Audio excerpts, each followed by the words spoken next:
Hey, good morning to everybody. Happy Tuesday. It's Daryl here. It's bright and early 8 a.m. here in Connecticut on the East Coast. Okay, it is an incredibly busy, stressful time in my life. If you look at my community page, you'll get an idea of what I'm talking about. It's a very serious, stressful time. Stay tuned to the end of this video, and I'm going to talk about my next video. And it's about time that I do a personal video and tell you everything that's going on right now. Some of it pertains to a lot of stuff I talk on this channel about. So I think it's going to be very interesting. I think it'll be probably more interesting than a lot of my videos. Probably get more views than a lot of videos. But anyway, this video I want to talk about Colin Kaepernick. If you've watched my channel for any amount of time, you know that Colin Kaepernick is a hero of mine. I won't. If you know me and you know my channel, then I don't need to tell you why. I think he's a great man that put everything, he stood up for what he believed in. You know, all the hate, initially all the hate that he got for standing up for something that he believes in. If you look back to November, about 2-3 weeks after the election in 2020, I actually came across a Trump rally, Stop the Steal rally, back in November 2020, and there's a video. You go back, and it's called "I'm Surrounded by Trump." I take a knee, and I'm surrounded by at a Trump rally, and I was by myself, and I took a knee, and it's quite a video. I consider him a hero without a doubt. It's a man that stood up for something he believed in. A lot of the people around me don't believe that. I can't believe the hate, some of the hate that this guy gets. For a peaceful protest. Initially, when you see rioting or, protests of that nature, why can't you protest peacefully? So you have this man doing an extremely peaceful protest. To me, taking a knee for the flag, it's still acknowledging and respecting the flag, but it's a statement. I couldn't agree more with Colin Kaepernick, but that's not what this video is about. This video is about a child's book he just came out with. I believe it's called "I Color Myself Different." I think it's a great book, and I can relate to it. I quickly, once I started reading about, it's a kid's book, so there's not a deep story to it, but once I got the gist of it, I realized that I could relate to it, even though I'm part Native American. I won't get into all that yet, but I got a link down below. I came across some right-wing reviews of this book, and it's not even really reviews of this book.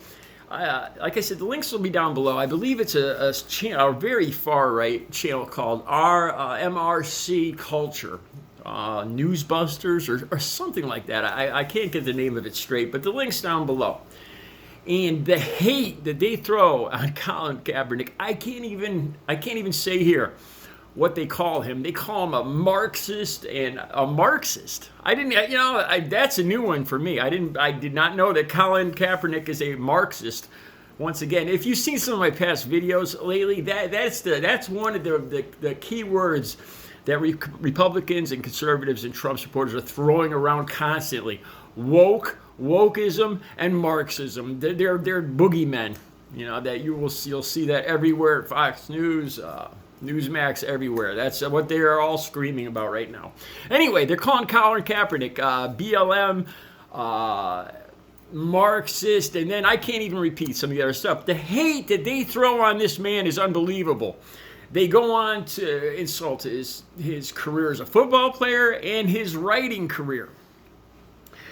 They go as far as to say that, well, let me tell you guys. Okay, this kid's book is basically Colin Kaepernick talks about when he was a kid, and he was coloring a picture of himself, and he went to pick up a yellow crayon, and he realized that wasn't accurate, and he picked up the round crayon, and that was a meaningful moment in his life, and he made this into a kid's book. Now, some of you might, big deal. I can relate to this without a doubt. As you guys know, I use empathy a lot. In the last 14 and a half years of my sobriety, I've used empathy in my life a lot. And on this channel, I'm part Native American, and I'm part Canadian French. And let me tell you a story where I can identify with this. Like I said, Colin Kaepernick made this kid's book so that kids of color and all kids can relate to it. I'm going to put up some of the good reviews down below too. And it talks about how Colin Kaepernick's goal here is to make kids like themselves and understand themselves and like themselves and each other, which is, I mean, what more could you ask for? And that seems like a great thing to strive for. Let me tell you, so I started thinking about this. I started thinking about, him as a kid sitting there picking up the crayon and everything, and all of a sudden I remembered, I've talked about this a lot in my life, an incident, something that happened. It was more than an incident that happened, I'd say when I was 5 or 6 years old. So at my grandmother's house, and she lived in Hartford, Connecticut, and we'd go visit her every weekend or so, and there was pictures on the wall. This was back in the 70s now, and a lot of them were black and white. And I remember clearly, I remember this one picture. It was one of those old-fashioned black and white round pictures of this big with the round frame, really old-fashioned, kind of a bubble old picture. And it had about 8 women in it, sitting there in long dresses, black and white. And I noticed that about 4 of these women looked very different. And every time I'd walk around her house playing with Legos or whatever, but I'd see these pictures and I'd look at those women and they looked so different. Now, before I knew who they were, I used to look at these, there was about 8 women, and 4 of them, I used to look at, I hate saying this, but I used to think they were kind of ugly because they looked different. They had big cheekbones, and their skin was a different color. They almost looked dirty. And every time I walked by, I would look at that picture at 5 or 6 years old, and I would wonder who they were, and I'd feel kind of bad for them. So I asked my grandmother one day who they were, and I found out they are related to me. That was my great-great-grandmother. My grandmother, who I was talking to at the time, she's passed away now, but her grandmother, and I guess you'd call them my great-great-aunts, her grandmother's sisters. Those were the 4 women that looked different, and then there was other members of the family. And so these people are related to me. So I asked, why do they look like that? Why? It kind of stunned me that I'm related to these people that I felt bad for, that I felt I hate to say that, but because they didn't have the traditional look of what we consider beauty or normal. They had the big cheekbones and a little different color skin, especially in this black and white photo. And the clothes, and they just look different. And to me, at that age, different was ugly. And it makes you realize what we teach children about beauty and everything. And just, and she explained to me that I'm part Native American. That's the very first time that I learned my heritage. My mother didn't talk a lot about it because she was picked on as a kid. She didn't speak English initially first. She spoke Canadian, what we call Canadian French. And she was picked on a lot for being different, so she tried to blend in. So she didn't talk a lot about my heritage. My grandmother, on the other hand, told me about being Micmac, told me about the Algonquin Nation. She gave me books on it. I wish I still had these books.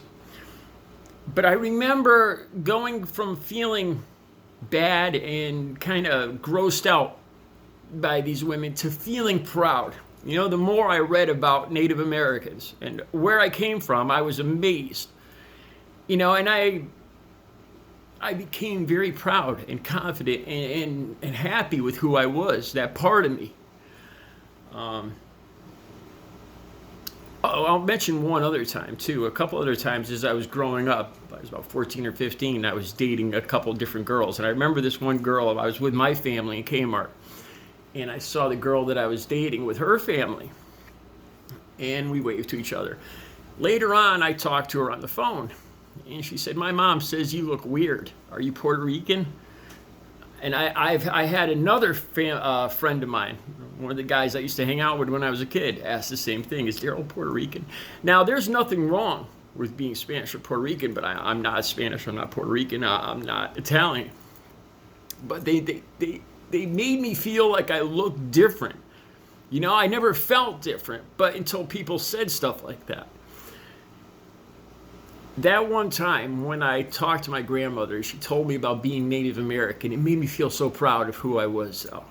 And I can relate. I can exactly relate to what Colin Kaepernick is trying to do here.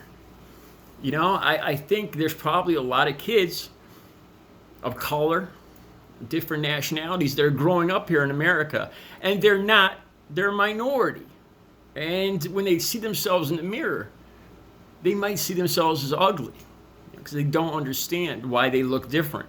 The color of their skin, their features, their eyes, whatever. And I think it's a great thing what Colin Kaepernick is doing here. It's what my grandmother did when she sat me down and told me about those pictures and who I was and why I should be proud of who I was. It's a great thing that Colin Kaepernick is doing with this book. So that's how I could relate to this.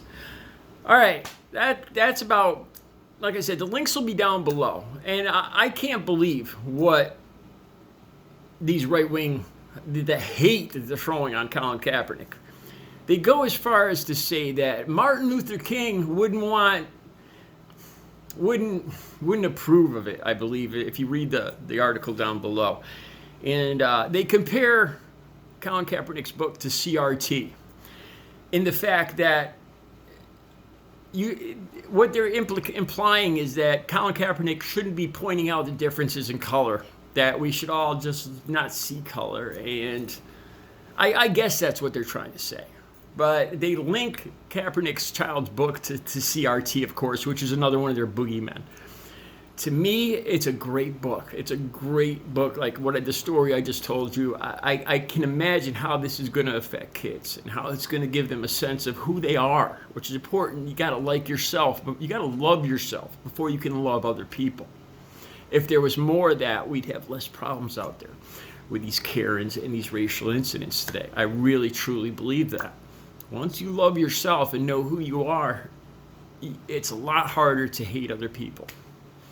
All right, that's about what I wanted to talk about Colin Kaepernick now. Right now, I'm kind of in a hurry because I am on my way to sign a lease this morning in about an hour and a half to my new place.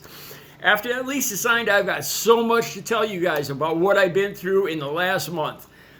Dealing with Trumper real estate agents and Republican real estate agents being denied a few places to live because of people checking my social media platforms, and also I want to talk about my best friend and my ex-girlfriend, who is still in a Jacksonville, Florida hospital in ICU right now. They're supposed to take out some of her chest tubes today. She's got COVID-related pneumonia. We lived together for 3 years. We disagreed on even stuff like Colin Kaepernick. The last time I saw her a month ago, she told me that she wasn't getting vaccinated because she was scared of the side effects. They made it too fast.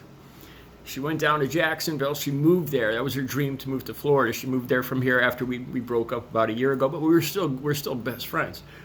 And she quickly contracted the Delta variant down in Florida.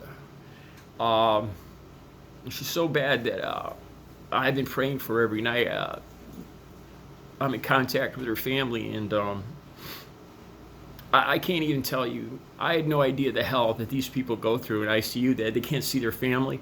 They can't see anybody. Everybody is all covered in masks and gowns. There's hoses and chest tubes, and they can't drink or eat. It's, I wish to God she had gotten vaccinated. I wish she just had gotten vaccinated 3 weeks ago. I still don't know what's the outcome this is going to be. If you look at my community page, you'll see I put up a link. I put up a shot of communication from her family. Anyway, that's going to be my next video. I'm going to talk about all this stuff. I've run long now. You guys have a great Tuesday, and I'll be back in a little while with that video.